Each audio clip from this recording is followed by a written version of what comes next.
Que Dieu, le Père de Jésus-Christ et notre Père céleste vous bénissent abondamment au nom inégalable de Jésus-Christ qui est assis à la droite de Dieu et qui intercède pour nous.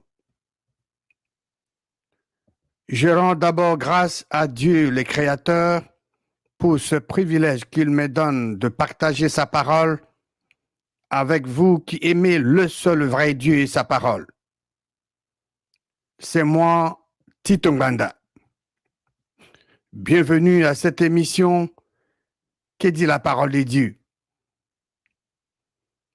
La bonne nouvelle de la résurrection de Jésus-Christ vous a déjà été annoncée.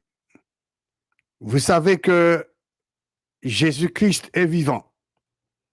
Dieu a ressuscité son Fils, Jésus-Christ de mort, et l'a fait asseoir à sa droite dans le lieu céleste. Notre question d'aujourd'hui est la suivante. Savez-vous que le sépulcre de Jésus-Christ était protégé par des soldats? Savez-vous que le sépulcre de Jésus-Christ était protégé par des soldats? Nous allons dans la parole de Dieu pour examiner la demande, pour voir la demande des principaux sacrificateurs et des pharisiens à Pilate. Nous allons dans l'évangile de Matthieu, chapitre 27. Matthieu, chapitre 27. Commençons la lecture à partir du verset 62. Le lendemain, qui était le jour après la préparation, les principaux sacrificateurs et les pharisiens allèrent ensemble auprès de Pilate. Verset 63. Et dirent, donc les principaux sacrificateurs et les pharisiens dirent à Pilate, Seigneur, nous nous souvenons que cet imposteur a dit, quand il vivait encore, après 3 jours, je ressusciterai. Les principaux sacrificateurs, les pharisiens, ont appelé Jésus-Christ imposteur. Les principaux sacrificateurs, les pharisiens, n'ont pas oublié les dires de Jésus-Christ.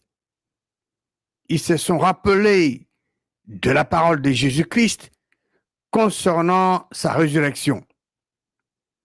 Quand Jésus-Christ était vivant, il avait dit qu'il allait mourir et qu'après 3 jours, il le ressusciterait. Voici maintenant la demande des principaux sacrificateurs et les pharisiens à Pilate. C'est au verset 64. Matthieu 27, verset 64. Ordonne donc que le sépulcre soit gardé jusqu'au 3e jour. Pour quel but? Afin que ses disciples ne viennent pas dérober le corps et dire au peuple, il est ressuscité des morts. Cette dernière imposture serait pire que la première. Voici la réponse de Pilate à la demande des principaux sacrificateurs et aux pharisiens. Matthieu chapitre 27, lisons le verset 65. Pilate leur dit, donc Pilate dit aux principaux sacrificateurs et aux pharisiens, vous avez une garde, allez, gardez-le comme vous l'entendez. Pilate donne l'autorisation aux principaux sacrificateurs et aux pharisiens d'avoir les soldats pour aller assurer la garde du sépulcre de Jésus-Christ. Pilate leur dit, vous avez une garde, allez, gardez-le comme vous l'entendez. Verset 66. Ils s'en allèrent et s'assurèrent du sépulcre au moyen de la garde, après avoir scellé la pierre. Comme vous pouvez le remarquer au verset 66 de Matthieu 27, après avoir obtenu l'autorisation de Pilate, les principaux sacrificateurs et les pharisiens avaient pris toutes les dispositions nécessaires pour protéger les sépulcres de Jésus-Christ et empêcher que le mort ne s'échappe. C'est vraiment intéressant de voir que ces gens ont même eu l'idée de protéger le corps de Jésus-Christ dans le sépulcre. Et qu'est-ce que nous allons voir maintenant? L'ange du Seigneur, les gardes étaient là, bien sûr, les soldats étaient là pour assurer la garde, la protection du sépulcre, pour empêcher que le corps, le mort, ne s'échappe pas. Mais qu'est-ce qui est arrivé? L'ange du Seigneur descendu du ciel vint rouler la pierre et s'assit dessus. Matthieu chapitre 28. Lisons maintenant le verset 1 à 5. Matthieu 28, verset 1 à 5. Après le sabbat, à l'aube du premier jour de la semaine, Marie de Magdala et l'autre Marie allèrent voir le sépulcre. Donc, à l'aube du premier jour de la semaine, le dimanche, Marie de Magdala et l'autre Marie allèrent voir le sépulcre. Verset 2. Et voici, il y eut un grand tremblement de terre, car un ange du Seigneur descendu du ciel vint rouler la pierre et s'assit dessus. La parole de Dieu au verset 2 dit, il y eut un grand tremblement de terre. Les soldats étaient là, bien sûr. Ils étaient là pour protéger, garder le corps, les sépulcres, là où était couché Jésus-Christ. Donc, il y eut un grand tremblement de terre et un ange du Seigneur descendu du ciel, il vint rouler la pierre et s'assit dessus. Verset 3. Son aspect était comme l'éclair et son vêtement blanc comme la neige. Verset 4. Les gardes tremblèrent de peur et devinrent comme morts. Que dit la parole de Dieu concernant les gardes qui étaient chargés de protéger les sépulcres de Jésus-Christ? La parole de Dieu est claire. Il est dit que les gardes tremblèrent de peur et devinrent comme morts. Verset 5. Mais l'ange prit la parole et dit aux femmes. L'ange ne s'adresse pas ici aux soldats, mais l'ange s'intéresse aux femmes qui étaient au sépulcre. Il dit aux femmes, pour vous, vous les femmes, n'ayez pas peur, ne craignez pas, car je sais que vous cherchez Jésus qui a été crucifié. Vraiment, c'est intéressant. L'ange rappelle aux femmes que Jésus-Christ était crucifié. Maintenant, voici le message de l'ange aux femmes. Au verset 6, l'ange dit ce qui suit. Il, se référant à notre Seigneur Jésus-Christ, Jésus-Christ n'est point ici. Il est ressuscité, comme il avait dit. Venez, voyez le lieu où il était couché. L'ange annonce la bonne nouvelle de la résurrection de Jésus-Christ aux femmes en disant, il n'est point ici, il est ressuscité, comme il avait dit. Venez, voyez le lieu où il était couché. Verset 7. Et allez, l'ange continue à délivrer son message aux femmes. Et allez promptement dire à ses disciples qu'il est ressuscité des morts. Et voici, il vous précède en Galilée. Cela que vous le verrez. Voici, je vous l'ai dit. L'ange dit aux femmes d'aller promptement dire à ses disciples que Jésus-Christ est ressuscité des morts. Jésus-Christ est vivant. Verset 8. Les femmes s'éloignaient promptement, comme l'ange leur avait dit, leur avait recommandé. L'ange avait dit d'aller promptement dire à ses disciples. Et le verset 8, la parole de Dieu dit, les femmes s'éloignaient promptement du sépulcre avec crainte et avec une grande joie. Et elles coururent porter la nouvelle aux disciples. Donc, les femmes sont allées dire aux disciples que Jésus-Christ est ressuscité des morts. Il est vivant. Les femmes dirent aux disciples que Jésus-Christ est ressuscité. Elles ont communiqué, elles ont transmis le message de l'ange aux disciples de Jésus-Christ. Verset 9. Et voici, Jésus vint à leur rencontre. Jésus vint à la rencontre des femmes et dit, je vous salue. Elles s'approchaient pour saisir ses pieds et elles se prosternèrent devant lui. Verset 10. Alors Jésus leur dit, ne craignez pas, n'ayez pas peur. Allez dire le même message de l'ange aux femmes. Jésus-Christ réitère le même message, dit la même chose. Allez dire à mes frères de se rendre en Galilée. Qui étaient les frères de Jésus-Christ? C'étaient ses disciples.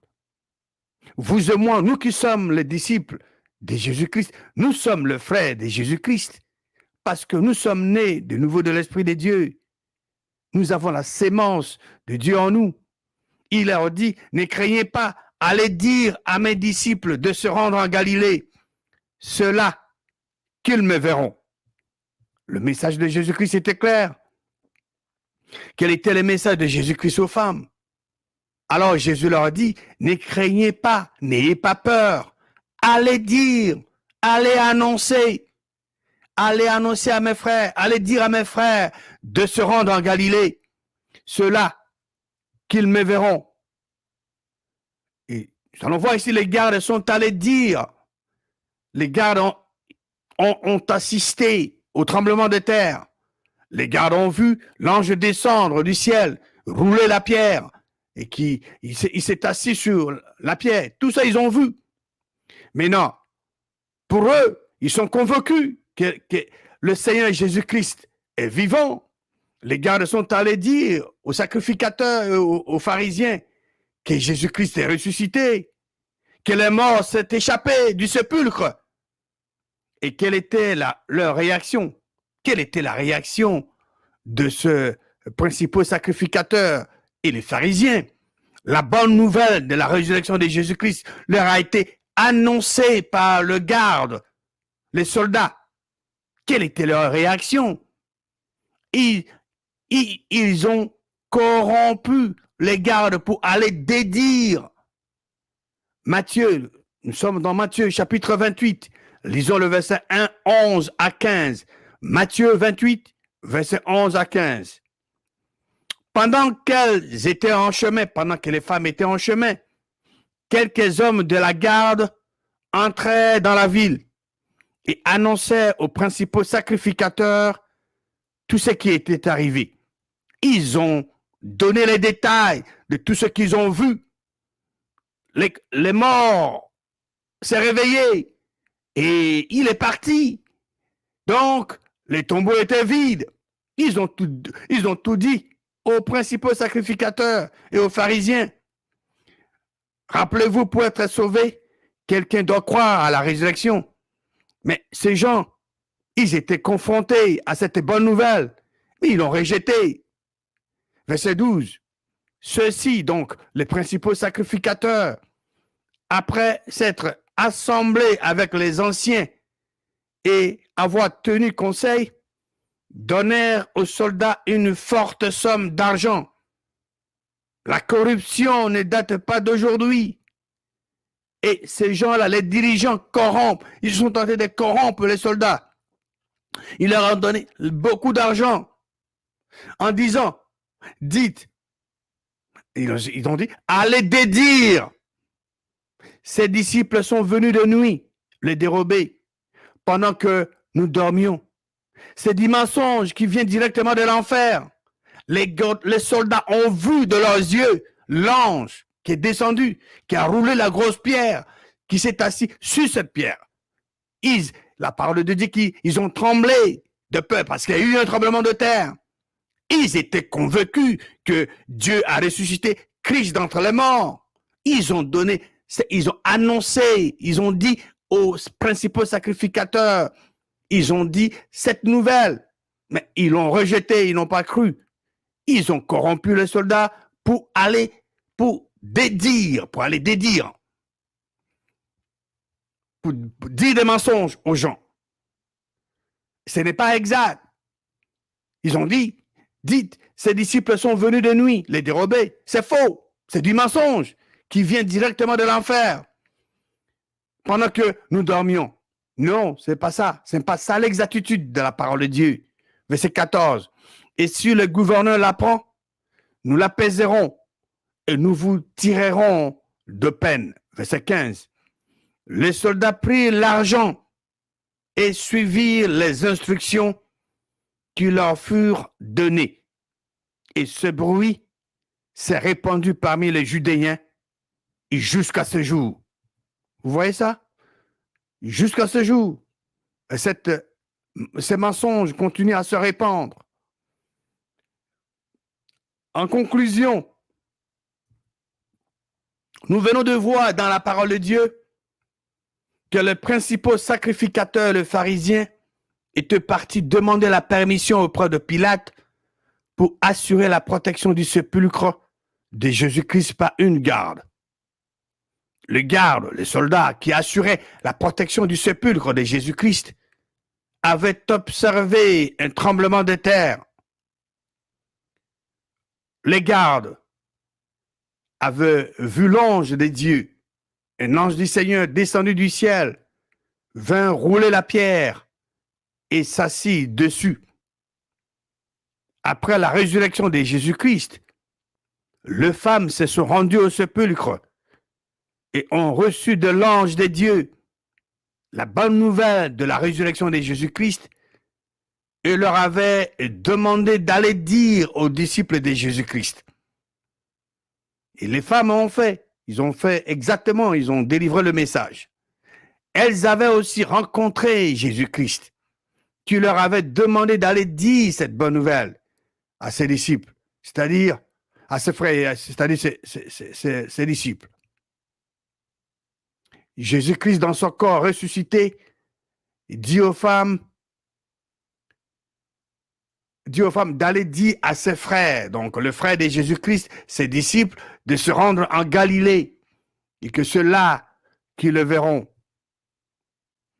Pendant que les femmes étaient en route pour aller annoncer cette bonne nouvelle aux disciples, les gardes entraient dans la ville et annonçaient cette bonne nouvelle aux principaux sacrificateurs et aux pharisiens qui donnaient de l'argent aux soldats pour aller dire des mensonges aux gens. Les soldats étaient corrompus par les principaux sacrificateurs et le pharisien pour aller dédire, pour aller annoncer, aller dire les mensonges.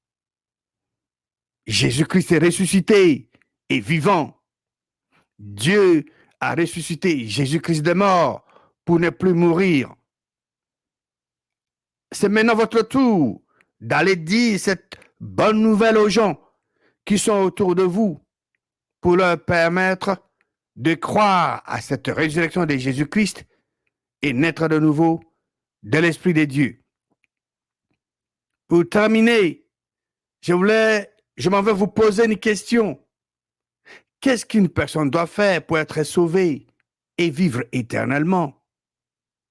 La réponse, nous la trouvons dans Romains, chapitre 10, verset 9.